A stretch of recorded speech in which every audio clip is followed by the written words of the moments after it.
Hi everyone, I'm Julie Mitchell. I'm 28 years old, working as a marketing executive at Thompson & Brooks.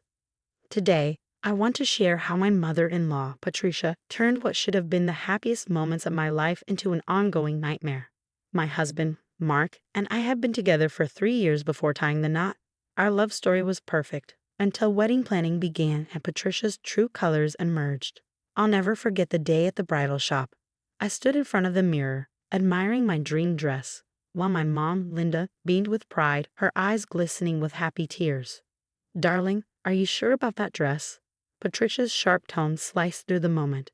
"It's a bit common. We Montgomerys have certain standards to maintain." My mom's radiant smile faltered, but she quickly squeezed my hand. "The dress is beautiful, Julie. You look stunning," she reassured me. Patricia smirked. "Well, Linda, I suppose you wouldn't understand the expectations of our social circle. That was just the beginning. After Mark and I got married, Patricia made a habit of showing up unannounced at our house. She'd rearrange furniture, claiming, "Mark always loved the paintings arranged this way when he was growing up. A wife should know these things." Thankfully, my best friend, Rachel, was there to support me. She witnessed Patricia's antics firsthand. "Your MIL is completely unhinged," Rachel said after Patricia cornered her at our housewarming party to interrogate her about my past relationships. Even Mark's sister, Emma, noticed the tension. Over coffee one afternoon, she confided, "Julie, Mom's always been like this. She drove away Mark's college girlfriend, too. She doesn't think anyone is good enough for her precious son." Things escalated when I announced my pregnancy. Patricia's enthusiasm was a facade for her controlling nature.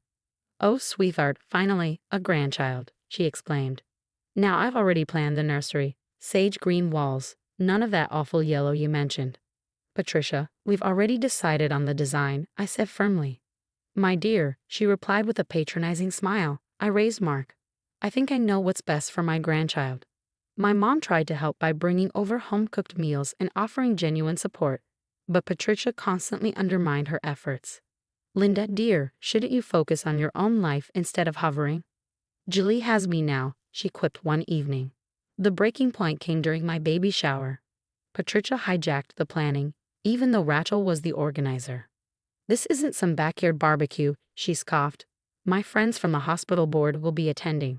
She invited her entire social circle but accidentally left my mom off the guest list. Emma secretly showed me the original list, where my mom's name had been crossed out. Furious, I confronted Mark that night. "Your mother deliberately excluded my mom from the shower."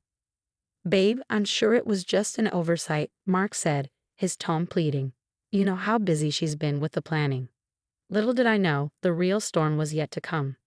The day I went into labor was supposed to be a moment of joy, but it turned into chaos. My contractions started during a quiet dinner with Mark. As we rushed to the hospital, Mark called our families. Within an hour, both my mom and Patricia arrived. Patricia barged into my room, clad in a designer suit. "I'll be in the delivery room," she announced. "As head of the hospital board, I have certain privileges." Struggling through the pain, I managed to say, "Actually, I want my mom with me."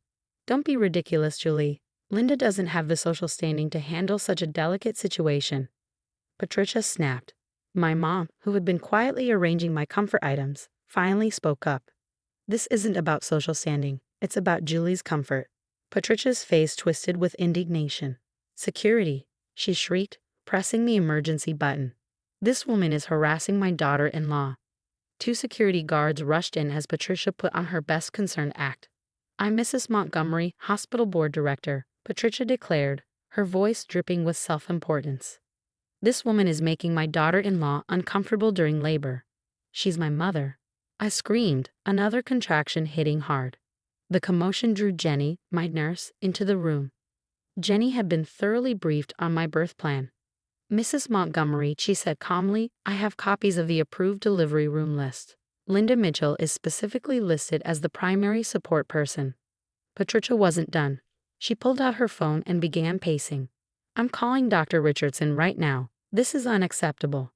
Before I could respond, Emma burst into the room, her face flushed with anger.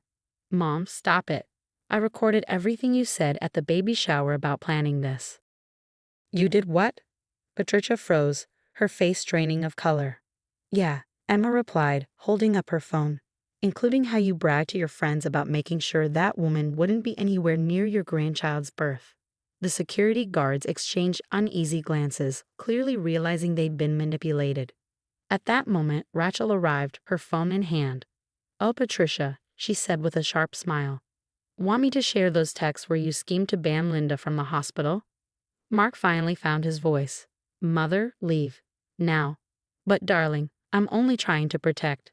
"Get out," I screamed, my voice cracking from pain and fury. The look on Patricia's face as the same security guards escorted her out was priceless. But, of course, she couldn't resist a parting shot. "Mark, your father will hear about this. The family name. The family name you married into." Emma cut in with a smirk. "Dad already knows. Who do you think gave me the idea to record you?" As Patricia's heels clicked away down the hall, my mom quietly took her place beside me, holding my hand. Mark stood beside us, looking shaken. "I'm so sorry, Julie. I had no idea she'd go this far." Rachel was already typing furiously on her phone. "Oh, the hospital board is definitely hearing about this abuse of power." Emma stayed behind, showing the nurse her recordings as evidence. But the truth about Patricia was just beginning to unravel. The days after my daughter Lily's birth should have been pure joy. Instead, Patricia's actions unleashed a storm. While I recovered in the hospital, her carefully crafted social facade began to crumble. "You won't believe what I found." Emma burst into my room one afternoon, clutching her laptop. "Mom's been embezzling from a hospital charity fund. She's been taking credit for donations she never made." Mark sank into a chair, his face pale. "There's more. Dad called this morning. Apparently, she's been forging his signatures on charity documents for years." Nurse Jenny popped her head in. "Mrs. Mitchell, several board members want to speak with you about Mrs. Montgomery's behavior. They're concerned about similar incidents with other patients." Rachel stormed in next, waving her phone. "That witch has been spreading rumors about you at Mark's office parties. Jessica from accounting just sent me screenshots. Patricia told everyone you trapped Mark with a pregnancy." "She what?" Mark's face turned red. "That explains why Johnson's wife was giving Julie weird looks at the company picnic." My mom, who just brought in soup, sighed. "That explains the country club incident. Remember when those ladies canceled our spa day?" Emma pulled out her phone. "Listen to this." She played a recording, and Patricia's familiar, smug voice filled the room. "Of course I called security on her mother. We can't have someone from that background causing scenes in my hospital. I've got plans for my granddaughter, and they don't include mixing with the wrong sort." "When did she say this?" I asked, cradling Lily closer. "Yesterday at her weekly bridge club," Emma replied. "Right before she bragged about driving away Mark's college girlfriend by spreading rumors about drug use." Mark's phone buzzed. He glanced at the screen. "It's Dad." Answering, he listened intently before hanging up. "He's frozen her access to the family accounts. The charity board is meeting tomorrow. It's bad." The door opened and Patricia stepped in. Her eyes were red, and her composure was gone. "Julie, Mark, please, I can explain everything. Those recordings are taken out of context." "Emma, how could you betray your own mother?" "Save it," Emma snapped. "Dad knows about Catherine too." Mark frowned. "Catherine?" "Your high school girlfriend, honey. The one who cheated on you? Mom paid some guy to pretend to be her secret boyfriend." Patricia's shoulders sagged. "I did it all for you, Mark. These women weren't good enough." "Mother," Mark interrupted coldly. "We'll let the board handle this." Patricia turned to leave, but Rachel smirked. "Wait till she finds out what's coming next. The charity board meeting isn't the only surprise heading her way." I looked down at Lily, sleeping peacefully. "Sometimes karma needs a little help," I whispered. 6 months later, karma truly outdid itself. While I sat in my office, celebrating a major promotion at Thompson and Brooks, Patricia's life had unraveled. "Did you see Patricia at the grocery store?" Rachel texted me. She was arguing about her credit card being declined. After the hospital board uncovered her charity fraud, Patricia lost everything. She was fired, demanded to repay stolen funds, and ostracized from her social circle. The designer clothes, country club membership, all of it had been built on lies. The look on Patricia's face when James, Mark's father, announced their divorce at the country club brunch was unforgettable, or so Emma told me over coffee. Right there, in front of all her precious social circle, James made it clear why. The prenup Patricia had long forgotten about included a moral conduct clause, and she'd violated it spectacularly. She lost everything: the mansion, the summer house, even her beloved Mercedes. Patricia, who once lorded her wealth over everyone, was left with nothing. Last month, during Lily's first birthday party, the fallout continued. Emma handed me a glass of wine, a sly grin on her face. "Remember that investment group Patricia was always bragging about?" I nodded. Turns out she was running a mini Ponzi scheme with her friends' money. Now they're all suing her. The revelation made me laugh, not out of cruelty, but at the sheer poetic justice. Mark, bouncing Lily on his knee, chimed in. "Honey, your mother's been calling again." "Oh, she's living in that tiny apartment on the east side now," he said.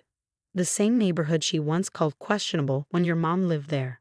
I couldn't help but smile at the irony. Speaking of my mom, she's thriving. After everything Patricia put her through, James hired her to manage his new charitable foundation.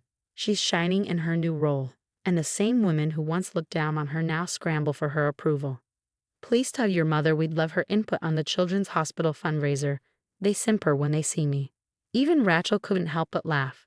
"Karma really is creative," she said over lunch last week. Patricia, of course, tried one last time. I ran into her at the supermarket, looking far from the polished socialite she once was. She clutched a knockoff designer purse, her mascara smudged and desperation etched across her face. "Julie, please," she begged. "I've changed. I've learned my lesson. Let me see my granddaughter." "Like you let my mom see me in the delivery room?" I asked, my voice calm but firm. She stood there, rain-soaked from the storm outside. "I'm sleeping on my sister's couch. Everything I built." "You mean everything you stole and lied about?" I interrupted. "Goodbye, Patricia, now and forever. We don't need you in our family anymore." These days, Emma keeps me updated on Patricia's downfall. She's working as a sales clerk at the same department store where she used to spend thousands on clothes. Apparently, she can barely afford her phone bill now. Meanwhile, Lily is thriving, a beautiful and happy baby surrounded by people who love her. Mark's relationship with his father has never been better. And our family, the real one, is stronger than ever. Yesterday, I drove past Patricia standing at a bus stop in the rain. For a moment, I considered stopping, but then her words from years ago echoed in my mind. We Montgomery have certain standards to maintain. Well, Patricia, I've maintained my standards: integrity, honesty, and love for my family. And look who's standing in the rain now. As for me, I'm sitting in my new corner office, looking at Lily's picture on my desk. Life has never been better. Sometimes the best revenge isn't what you do to toxic people, it's living your best life while they drown in the consequences of their own actions.